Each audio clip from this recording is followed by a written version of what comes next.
judges, clinicians, researchers and dear student. This is Dr. Saloni Jaiswal, an intern from Purvanchal Institute of Dental Sciences, Gorakhpur, Bida. Today, I'll be sharing how intraoral scanners are transforming modern dentistry, and we will explore these points today. Gone are those days when we had a very difficult time at the dental office making a measurement. Now introduced, intraoral scanners are revolutionizing modern dentistry by making workflows more accurate, efficient and patient-friendly, while integrating seamlessly with CAD/CAM and digital treatment planning system. They use the most advanced 3D imaging technology that capture the exact size and shape of the teeth, enabling the technician to give you a more precise and a better fit with the work that is being delivered. Now, as we have digital intraoral scanners as well as light body putty tube available in the market, let's have a look on their pros and cons. The advantages of digital intraoral scanners as well as light over conventional impressions are, it eliminates messy impression. Then we all know it's frequent that we get a patient with a severe gap. Then it becomes very difficult to manage such situation, and that's when intraoral scanners comes into play.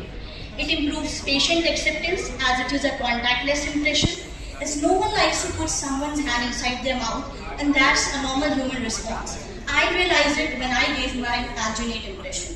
It's time efficient as it takes hardly 10 seconds to scan an arch or a particular quadrant. Then 3D visualization of the preparation can be done. The processor's delivery time gets shortened as the laboratory steps are decreased. Then we have database of our files, so there is no need of physical storage. Then you are not subject to the pouring and contamination, which was a huge issue during the COVID era. And the most important is that you can undo stuff. Like when you scan, if let's say you take an incorrect margin, you just erase the margin, rescan it, and that's it, instead of remaking the impression. Now, despite such advantages, there are certain challenges and constraints, like they can be a huge investment for your clinic. Then there's a learning curve associated with intraoral scanners, and of course, because it's an optical impression, they are subject to error because the things the scanner couldn't see, couldn't record.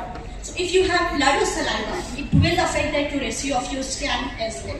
Then, if we want to record deep subgingival margins, we need perfect retraction of the gingival tissues to visualize the preparation margin, and the scanners should be in good approximation with the margin, and then only you can scan. And with conventional impression technique, we all know what all difficulties we face. Now, the intraoral scanners, they can be classified on the basis of light emitted. They can be either white or blue, and on the basis of powder, they can be either powder or powderless. The trend currently is going more with the powderless because clinicians are shying away from using the powder as it's messy. So the companies are focusing more on the powderless scanners. Now, the scanning technique. Among the 5 scanning technology, the 2 most popular ones are the confocal microscopy and the active wavefront sampling, where confocal microscopy is more popular, and currently the 3-shape trio and the Ipero element uses this technology. It basically captures the still images and compiles them into the 3D model, and also enables the scanner to capture color, and also requires calibration, but it doesn't require powder. The workflow for the digital impression making is quite simple.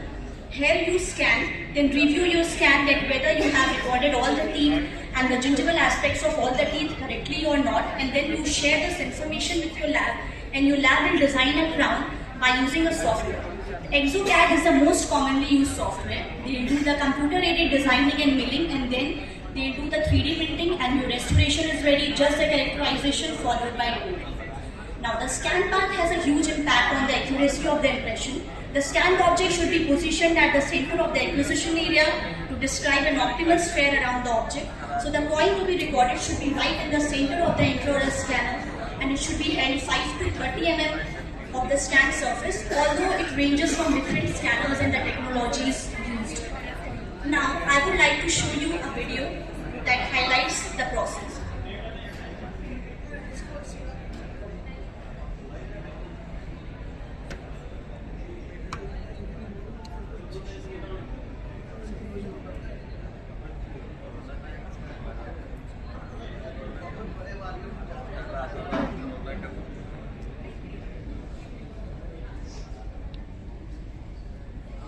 Now, going to the CAD/CAM system, we know that there are three things that constitute the system. The first step is the surface scan or the data acquisition, followed by the CAD design and the fabrication. Here, the scanning is the most important, as if you have any error in the scan, then it will translate into your entire workflow and you will end up with an inaccuracy or a defective margins. Now, the indications to use intraoral scanners are like currently anything that uses an indirect restoration can be used. There we can use the intraoral scanners, like here there is natural PFM, there's implant crown and FPDs, fixed partial dentures, bridges, RPDs, occlusal guard, surgical guide, immediate dentures and diagnostic scan. But in complete dentures that completely depend upon the retention, stability and support, the scanner cannot help us to achieve the right amount of posterior palatal seal, and hence here the intraoral scanners lag behind and the conventional impressions dominate. Now, the point we should look for before buying an intraoral scanners are like it should have good height, trueness, resolution, precision and fast scanning speed with a small thin tip. Now, at the last, yes, the optical impressions are as accurate as the conventional impression. So what once took minutes of discomfort now takes seconds of comfort. The future of dentistry isn't coming, it's here with intraoral scanner where precision meets innovation. Thank you everyone.